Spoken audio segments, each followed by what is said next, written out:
Somebody's got some feedback going on. Not sure who. Okay, so first I wanted to talk about, so tonight we're just kind of going to go over the assignments and see if there's any questions. Probably won't take all that long. So the first assignment I want to talk about was the Four Seasons Go to Paris, right? The case study. Oh, somebody here, I think I can mute. Whoops. No, it was MJ. I can mute you guys from here, which is quite interesting. I don't get that in online. I don't get that in the classroom. I can't mute particular students. That would be kind of nice once in a while. But anyway, all right. So if you want to speak, I know a lot of you can just push the space bar and you can talk. So the Four Seasons Go to Paris. Did anybody have any trouble getting the case? Right, were you able to get the case okay? All right. All right, so the key there is the three lenses, right? You want to look at this big change, right? We have an American company coming and buying a very French organization in Paris, no less, and you're going to look at it through the strategic, political, and cultural lens. And the idea is to get you to look at things from different points of view, right? Yeah, the organizational structure and all that is the strategic approach, right? But what are the politics involved? What are the cultural issues involved, right? And I know sometimes analytical people like me, like engineers, will think, well, that shouldn't really count. And the fact is that's almost always the reason things like this fail, right? So you need to think about changes like that. I know when we changed from Lynchburg College to University of Lynchburg, there was a lot of talk about what's going to happen and why we're going to do it. But it just took some time for it to settle in. It was certainly the cultural issue was bigger than a strategic issue.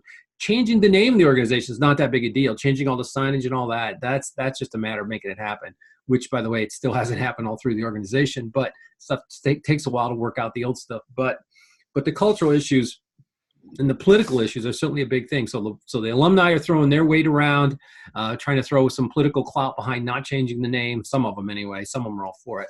And then the rest is the cultural things, getting used to it being the cultural change. By the way, the undergrads, basically I didn't have much problem with because they have no history with Lynchburg College. To them, it doesn't matter to them. By the time they get there and they're basically from the sophomores on down, they didn't really care if it was Lynchburg College or University of Lynchburg. But it was kind of interesting to see that happen, a year or two ago as a big cultural change or a organizational change. So that paper we're just looking at. So just be sure to answer the questions here, right? What did the Four Seasons do to accommodate issues they found through each lens, right? Look, take these things one at a time. These questions are put through with each lens, right? And then which of their actions were successful and why? Where did the Four Seasons have room for improvement? So that's if they did it again, how might they do it better, right? It went about as good as it was going to go, but from learning from the first go around, what might they do second time? And then why do we study this case, right? What are the key issues our business students can learn from reading this case? And I know this case is kind of near and dear to my heart because when I started when I moved to Lynchburg, I worked for General Electric. General Electric made radios for the police. That was before I made cell phones because it was 1990 and there were no cell phones, right? They were barely car phones then. Beth keeps laughing over these things, right? She remembers. But if you weren't around back then, car phones were far and few between because they weren't very useful. Because think about how many hours a day you spend in your car. The answer is not very many. So people had car phones basically for emergencies. If your car broke down, which isn't all that often, or it was mostly like salespeople making calls while they're stuck in traffic, that kind of thing. But normally if you call somebody's car phone, you almost for sure didn't get them because you're just not in your car that many hours a day. So when they started pocket phones, that's when the production rates really started going up and so forth. But when I worked at General Electric, I worked in there for about not only a matter of months, but General Electric is a very old company, a very proud company. To a few years ago, they got kicked off the Dow Jones Industrial Average, which is what the 33 companies that they rate the stock market with. They were the only company on there that was on there when it originally started in the 1890s. Now, they just recently got kicked off the Dow, so it's kind of a stock market trivia question. But so they were very proud that they were around for so long and so successful and all that. And to have a Swedish company named Ericsson come in and buy that organization and change a bunch of stuff, a lot of the old guard didn't like it. So that was a very interesting study in organizational change and what a company needs to do to take an old, fairly successful organization and make it into their own image and how they want to do it. By the way, if you're ever in that organization, here's my advice, right? whatever the new guys want, that's where you need to move fastest, right? You can't be the laggards who hang around, talk about the good old days. I wish it was like this. We used to do it that way. Why don't we do it that way anymore? Those are the people that didn't get promoted or maybe even got demoted.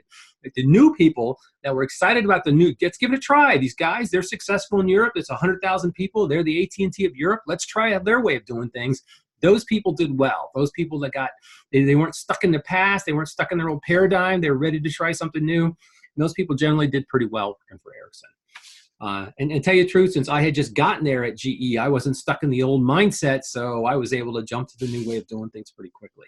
So if you're ever in that mode where you're in an acquisition like that, right, figure out what the new people want and try to give it to them, and that's sort of your best political move from a career standpoint.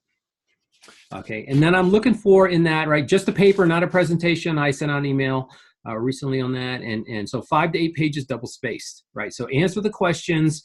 That's about a page a question, right? And if you're looking through the 3 lenses, right, you can get to that pretty quickly. Okay, so any questions about that assignment? I have a question. Yeah, sure. I am struggling a little bit on what they could do better.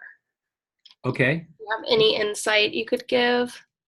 And that's just the hindsight of where do you think they struggled, or there's not a lot of room in that article for that, right?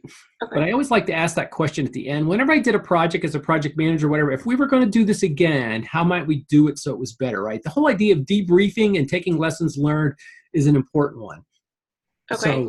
So maybe even from that standpoint, cementing in the idea, it was really good of them to get a French manager, right? Or a manager who spoke French, right? So it was really smart of them to do that. And they need to make sure they do that in every situation. So maybe that's not a way to do it better, but that's one of the key factors that made it successful.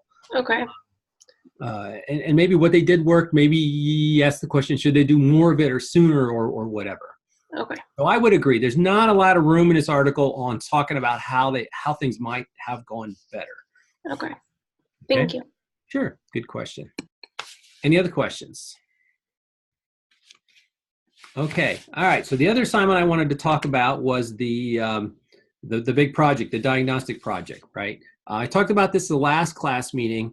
I want you to be sure you get the idea, right? You're going to do 2 things, right? You're going to write a paper and you're going to do a presentation at the end of that paper. Right, and I want you to so present your findings in about a 10-minute presentation of that. Right, so the whole idea is finding an organization that you're familiar with a problem, and remember, don't fix the whole organization. That's where you're going to get in trouble. Right, don't bite off more than you can chew.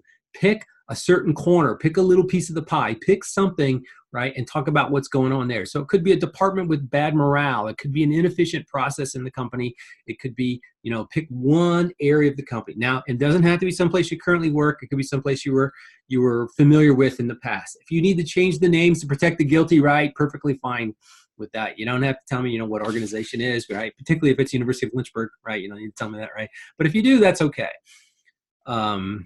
So the grading rubric, right? Problem definition development. Does the paper adequately probe the problem under investigation and apply the 3 lenses to analyze different facets of the issue? So you're going to take these 3 lenses, right?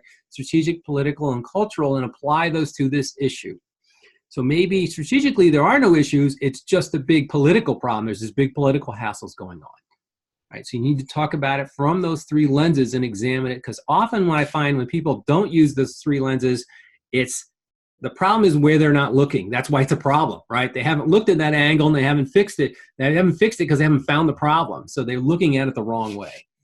I know when I teach this class on campus, right, particularly the engineers like me will get in this mode of, well, look, they're supposed to do it. Why don't they just do it, right? And the answer is because they don't want it, right? And if you haven't been a manager, it's really difficult to get people to do stuff they just don't want to do. Now, you think you can order them to do it, right? But it really doesn't work that way. You exhaust yourself trying to make them do it. It's like making a kid clean their room when they just don't want to, right? You got to make them throw every sock in the hamper and pull all the wrinkles out of the sheets. You can tell I've been down this path, right? You got to figure out a way to get them to at least not hate it. They don't have to love it, but they have to tolerate it, right? And that's part of it. So looking at the three lenses is important because sometimes there's things in place like the rules that keep them from being successful. That would be a strategic issue because it's built into the processes, right? Or it's a cultural issue because your coworkers don't want you doing this and showing off, or however it happens to be, right? So we got lots of causes for issues, and you can frame it from those three different lenses.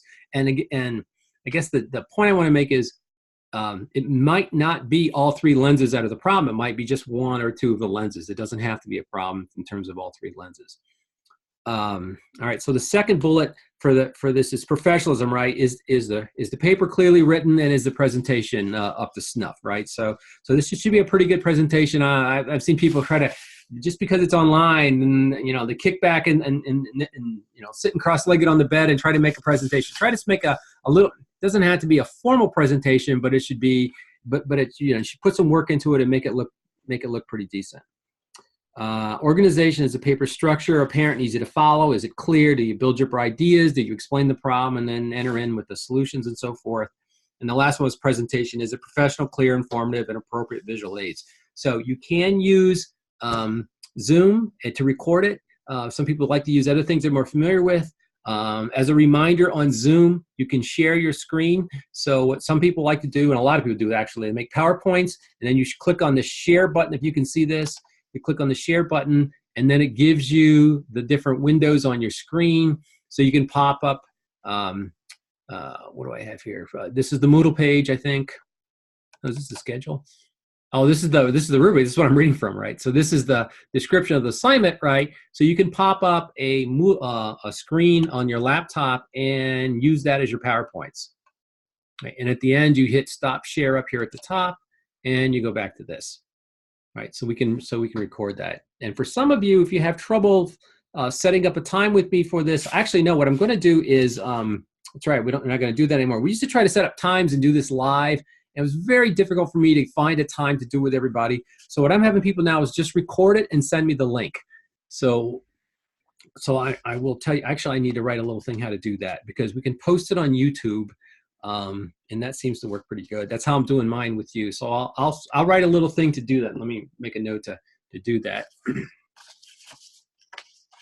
And I'll add that to it. And that way we have a way to keep a history of it. Okay. Dr. Schindler? Yeah. So are you saying the way this works is if it records through Zoom, it doesn't save to Zoom, and we just send you the link, we have to upload it to YouTube? Yeah, the way it works is I hit save to my computer, save the video file and audio file with it, and then I go to YouTube and I upload it to YouTube. And then I get a link from YouTube, and I put that's what I put on the Moodle page, right? So you can just email me the link, and then I'll get it from there. Okay. Okay. Yep. Yeah. And what I would suggest is you do a practice. Make a 30-second Zoom video of whatever you want to do, including maybe make a one-page PowerPoint or something, and then upload that to YouTube to be sure you got it. Because what you'd hate to do is do a 10-minute nice presentation, and for some reason you're unable to upload it, and it's a mess, right? So I would take a dry run and make sure you have that. But I will send you the instructions on how to upload that to YouTube. It's not very complicated. The main thing is to be sure you download it, or you load it onto your laptop first. That's why you have to use a laptop for this. When you make a Zoom recording, I don't think a phone's going to do it for you. Okay. All right. Any other questions? So I'm going through, I've looked at the reflective narrative so far. Those are looking good. I've looked at the voice threads. Those are looking good. So I think we're doing okay here. I think we're coming up. We have more reflective narratives. There's a negotiation case in a couple pages where we're talking about how to negotiate and how to watch a negotiation. This is the only class where you're going to have any negotiation advice, but that's one where it's not typical in an organizational behavior class, but people tell me over and over again how that's a really valuable skill, and that most people end up negotiating something somewhere, and not just buying a house, but with those around you and with the people you work with, and maybe your family members and all of that. So I threw in a module on negotiations, and a lot of people find that useful, maybe not right away, but useful later at some point. And then the other question I get is what's the final in here, and that's going to be a case analysis, and I'm going to trim it back from what I did last time. I haven't done that yet, but it's basically a case analysis applying the three lenses to another case, and we're going to, and that'll be a written case response to that. Okay, all right. Any questions, comments, anything? So we're not going to have a meeting next week. Boo-hoo, I have to go to Austria and teach a class. So there's a school in Austria that we're sort of sister schools with, and we some of us go over and teach class every so often. They do business classes in English, so they like American professors to come over from time to time and teach a class. So I'll be over there doing that. And then when I get back, I'll probably schedule another Zoom class just to be sure we're on target and everybody is working on their final organizational diagnostic project. So we got that underway. Okay. All right. So any other questions? I Yeah. thought I remember reading something about sharing the final diagnostic project with the organization. Did I make that up? Some people ask me if they can. What I said is you should write the paper like they're going to watch the video and like they're going to read the report, but you don't have to. Okay. Okay. And I suspect a lot of people, most people don't actually. That's what I think, right? But to give you an idea of the level it should be, if you talk about it from that standpoint, that gives you a pretty good mile marker of the level the report should be. Okay, good question. Anything else? Hey, Trini. Let's see you slip in there. Okay, all right. So I'm going to cut it off here, I think. We're a nice short meeting tonight. I will post this on Moodle. You can go back and look if you have any questions. Trini, do you have any questions? You got a little bit later? You okay? Okay. All right. All right. Well, it's good to see everybody again, and we'll get together probably again in a few weeks. But certainly if you have any questions, email me. I'll be checking email. All right. Well, everybody have a good night. Thank you. Good night. Bye-bye. Thank you.